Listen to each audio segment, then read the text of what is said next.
Assalamualaikum warahmatullahi wabarakatuh. Apa kabar Bapak, Ibu, dan sahabat-sahabatku semua? Perkenalkan, saya Priti Siswi Arini, NPM 217015001. Pada kesempatan ini, saya akan memaparkan jenis data, mean, median, modus dalam statistika.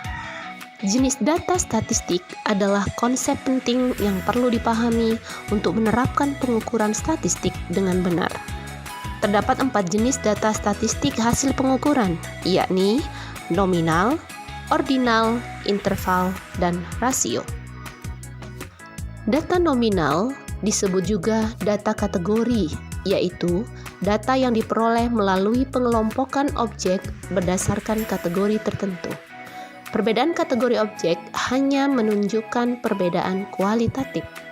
Walaupun data nominal dapat dinyatakan dalam bentuk angka, namun angka tersebut tidak memiliki urutan atau makna matematis sehingga tidak dapat dibandingkan. Contohnya, data mengenai agama di Indonesia yang terdiri dari 6 kategori, yaitu Islam dengan ditandai nomor 1, Kristen Protestan dengan ditandai angka nomor 2, Kristen Katolik diberi tanda angka nomor 3, Buddha diberi tanda angka nomor 4, Hindu diberi tanda angka nomor 5, dan Konghucu diberi tanda angka 6. Angka 1 untuk Islam, 2 untuk Kristen Protestan, dan seterusnya. Angka-angka ini hanya merupakan simbol yang digunakan untuk membedakan 6 kategori agama di Indonesia. Angka-angka tersebut tidak memiliki makna kuantitatif. Artinya, angka 2 pada data di atas tidak berarti lebih besar dari angka 1, dan seterusnya. Selanjutnya, data ordinal. Data ordinal adalah data yang berasal dari suatu objek atau kategori yang telah disusun secara berjenjang menurut besarnya. Data ini digunakan untuk mengklasifikasikan serta memiliki tingkatan. Tipe data ordinal lebih tinggi dari nominal karena kemampuannya untuk membentuk tingkatan. Setiap data ordinal memiliki tingkatan tertentu yang dapat diurutkan mulai dari yang terendah sampai tertinggi atau sebaliknya. Contohnya, jabatan di dalam sebuah perusahaan. Ada karyawan, manajer, dan direktur utama. Misalnya, karyawan dilambangkan dengan angka 1, manajer dengan angka 2, dan direktur utama dengan angka 3. Pada tipe data ini, angka 1 dianggap lebih rendah dari angka 2, dan seterusnya. Bisa saja karyawan dilambangkan dengan angka 1, tetapi manajer angka 3, dan direktur utama dengan angka 10. Tipe data ini tidak mensyaratkan jarak yang sama antara angka yang digunakan sebagai lambang. Yang perlu diperhatikan hanyalah bahwa angka 3 lebih tinggi dari angka 1, angka 10 lebih tinggi dari angka 3. Dikutip dari Sandu dan Ali tahun 2015. Berikutnya data interval. Data interval adalah data hasil pengukuran yang dapat diurutkan atas dasar kriteria tertentu serta menunjukkan semua sifat yang dimiliki oleh data ordinal. Kelebihan sifat data interval dibandingkan dengan data ordinal adalah memiliki sifat kesamaan jarak atau quality interval. Ciri khas dari tipe data ini, selain memiliki kemampuan mengklasifikasikan dan membentuk tingkatan, adalah tidak adanya nilai nol mutlak. Artinya, angka 0 yang digunakan bukan berarti tidak ada. Contohnya, derajat suhu. Di dalam skala Celsius misalnya, 0 derajat Celsius bukan berarti tidak ada suhu. 0 derajat itu memiliki suhu, hanya saja dilambangkan dengan 0. Selain itu, jarak antar setiap angka yang digunakan adalah sama. Kembali dikutip dari Sandu dan Ali tahun 2015. Data rasio. Data rasio adalah data yang menghimpun semua sifat yang dimiliki oleh data nominal, data ordinal, serta data interval. Contohnya, data luas lapangan dalam ukuran meter persegi. Angka 0 meter persegi berarti memang tidak ada luas. Tipe data nominal dan ordinal sering digunakan pada metode statistik non-parametrik.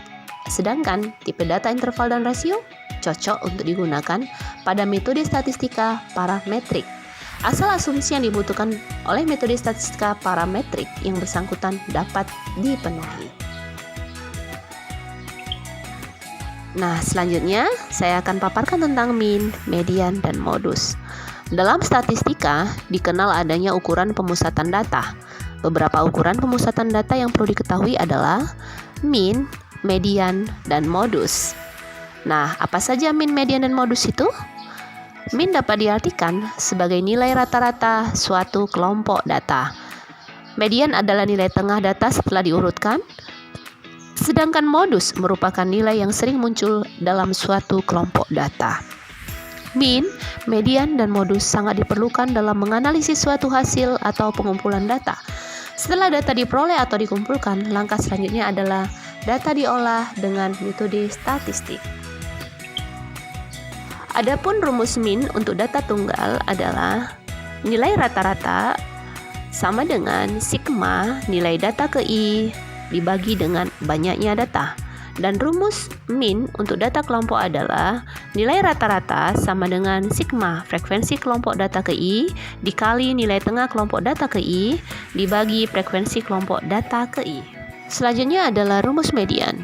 Cara menentukan median pada data tunggal cukup mudah. Kita dapat mengurutkannya dari data terkecil ke data terbesar. Jika banyak data ganjil, tentu kita langsung saja bisa menentukan nilai tengahnya. Nah, bagaimana jika banyaknya data genap?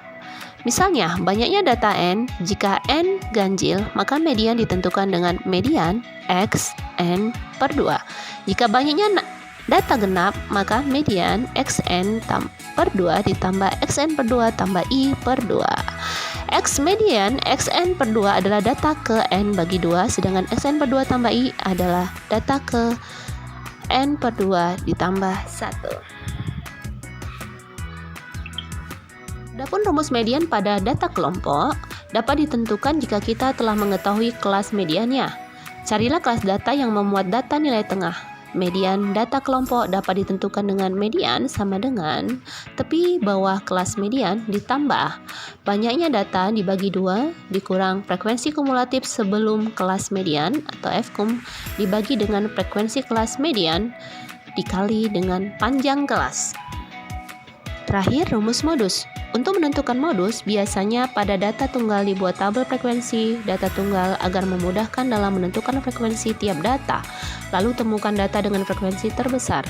Adapun rumus modus pada data kelompok dapat ditentukan dengan modus data kelompok sama dengan tepi bawah kelas modus ditambah hasil dari pembagian frekuensi kelas modus dikurangi frekuensi kelas sebelumnya dibagi dengan frekuensi kelas modul dikurangi frekuensi kelas sebelumnya ditambah frekuensi kelas modus dikurangi frekuensi kelas sesudahnya. Hasil dari pembagian tersebut dikalikan dengan panjang kelas yang dinotasikan dengan huruf K. Nah, Bapak Ibu sekalian, itulah tadi paparan tentang jenis data, pengertian min, median, dan modus, serta rumus-rumusnya. Terima kasih atas perhatian. Mohon maaf atas kekurangan. Assalamualaikum warahmatullahi wabarakatuh.